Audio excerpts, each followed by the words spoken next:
Welcome to the Black Hawk Museum. My name is Michael Hayward. I'm one of the docents at the museum. And today we're going to be talking about this 1940 Lincoln Continental Cabriolet. But before we talk about the Lincoln Cabriolet, we need a little history lesson. The Lincoln automobile was not a Ford product initially. The person who designed the Lincoln was a man by the name of Henry Leland. Leland and Ford were both people that were heavily involved in the auto industry early on. And in 1901, the two men met. However, they didn't get along.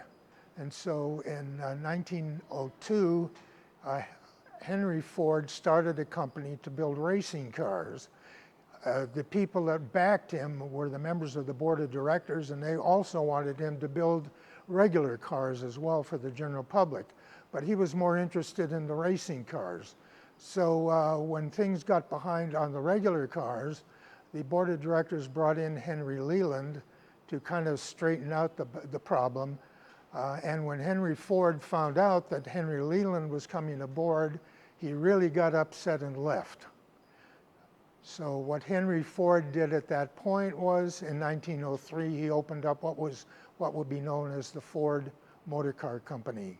Henry Leland, in turn, would take over the old Ford plant, and he would build a car known as Cadillac. Cadillac would become part of General Motors in 1909, and then when the United States got involved in World War I, Henry Leland wanted to build aircraft engines for the American fighter planes. However, General Motors nixed the idea, and so Leland left General Motors and set up a plant where he was going to build these aircraft engines for the American pilots. However, the war ended too soon, so he was never able to make a lot of money on these engines, and as a result, he took that plant and turned it into what would become the Lincoln Motor Car Company in 1920.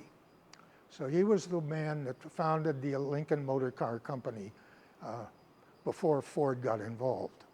So the first couple of years were really tough for him because we were in a recession.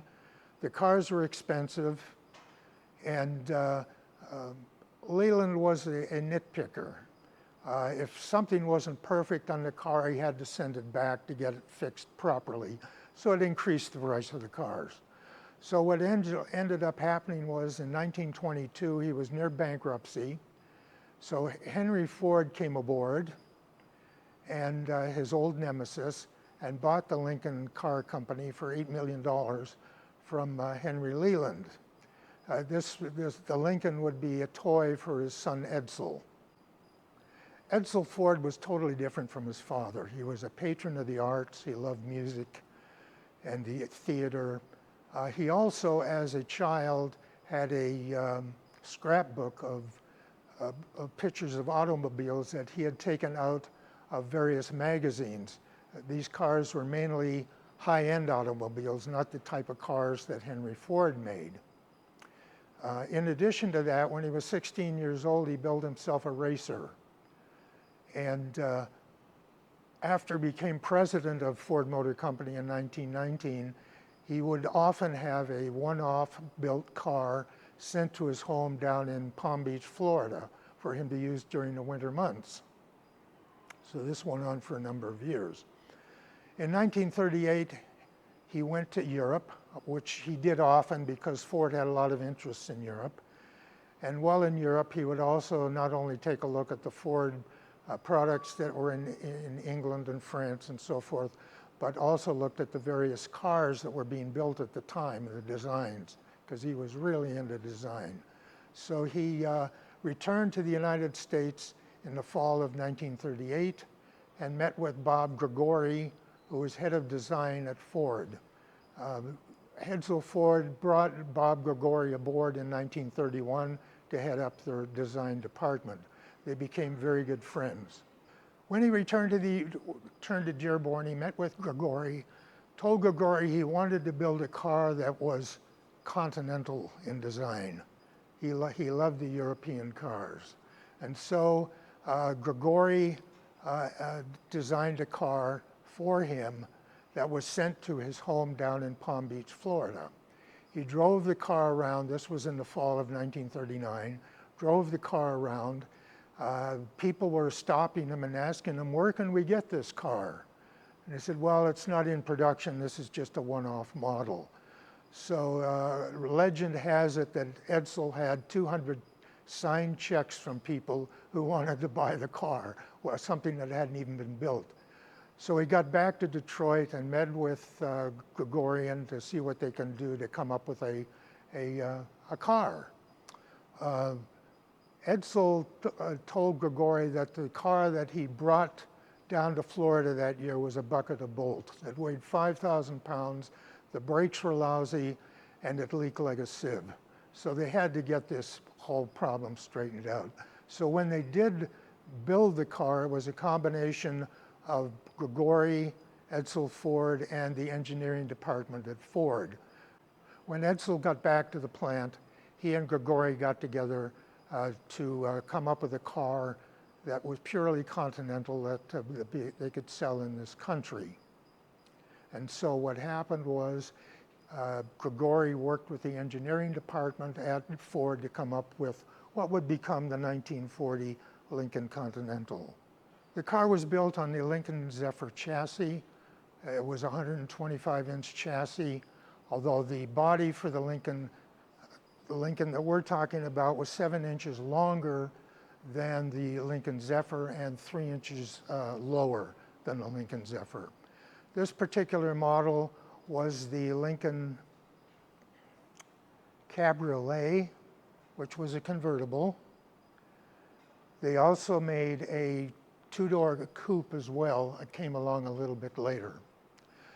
These cars had four-wheel hydraulic brakes. The interiors were all leather, rich leather, and there was also a vacuum-assisted top for the car to bring the top down. The trunk was too small for the spare tires, so Grigori had it bolted onto the back of the car, and it became known as the Continental Kit. The 1941 model was pretty similar to this car. The only difference between the two cars was that the suspension system on the 41 model was better. It also had a latch on the inside that you could pop the hood on the front of the car rather than having to come around and try and open it yourself. There was a mechanism on the inside that would pop the hood, so it'd be easier to open up on the car as well. The car also had push-button doors, which is something the 1940 model didn't have, and it had a motorized top to raise and lower the top of the car rather than a vacuum-assisted system. There was the 1940 model. They produced 404 cars, 350 cabriolets, and a total of 54 coupes. The first of these cars was given to Mickey Rooney by Henry Ford. Henry Ford loved the Andy Hardy movies that Mickey Rooney made at MGM. He was considered the all-American clean-cut kid at the time, and so that's why he got the first car. The other people who owned some of the 40, 41 models included Randolph Scott, Rita Hayworth, Sally Rand, Frank Lloyd Wright, and John Steinbeck. Babe Ruth also owned one of these cars. When the war started when we got involved in the war in 1942, of course, all auto production shut down. But when production started again in 1946, they continued with the Lincoln Continental. Although it was redesigned differently, they still built it from 46 to 48. However, it was a very expensive car to build, and they stopped building them in the middle of 1948 because of the cost of doing it. In 1951, the Lincoln Continental was one of 8 automobiles that was on display at the New York Museum of Modern Art. And in 1959, Time magazine listed it as the number 6th manufacturing item for the first half of the 20th century. So the car has quite a history to it.